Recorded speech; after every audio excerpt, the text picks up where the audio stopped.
نشر ویدیوهای رقص عدیه رستگار باری دیگر در صفحات مجازی غوغا برپا کرده است. گریه‌های وجیه رستگار به خاطر مریضی دخترش عدیه رستگار چی مریضی داشته است؟ آیا به واقعیت در شفاخانه بستری است؟ افشای حقایق و رازهای پشت پرده زندگی عدیه رستگار که اصلا باورتان نخواهد شد. من در این ویدیو پیرامون حقایق همین ماجرا خواهم پرداخت، پس در ادامه با کانال دنیا اینفو باشید.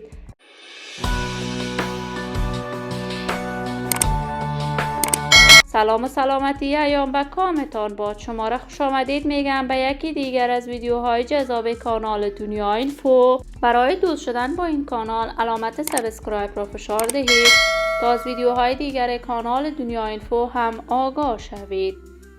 عدیه رستگار یکی از هنرمندان کاملا جوان در هنر موسیقی افغانستان بوده است که وی دیر نمی شود به کارهای هنریش در هنر موسیقی آغاز کرده است. وی در یک خانواده ای که کاملا هنرمند بوده است دیده به جهان گشوده است. عدیه رستگار علم هنر موسیقی را از مادر و پدرش آموخته است. مادرش عدیه رستگار و پدرش فرید رستگار از جمله موفق‌ترین و نام‌آوازه‌ترین هنرمندان در افغانستان بوده است. عدیه رستگار این روزها تصاویرش در صفحات مجازی دست به دست می شود که نقد و نظر فراوانی را به همراه داشته است. عدیه رستگار مشکل روانی دارد و اکنون در شفاخانه در آلمان بستری است.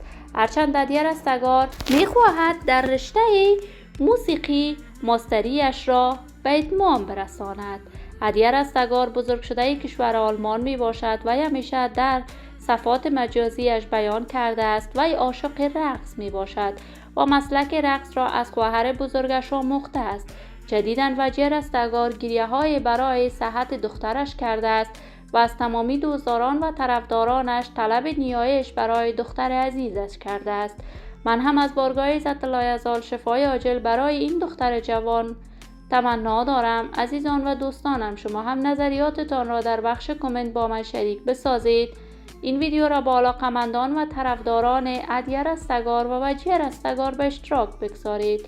اگر تا هنوز عضو کانال دنیا اینفو نشدید، پس برای عضویت با این کانال علامت سابسکرایب را فشار دهید. صحت و سلامتی برای شما خوبان تمنا دارم. تا درودی دیگر امیتان را به الله منان سپرده موفق و کامیاب باشید.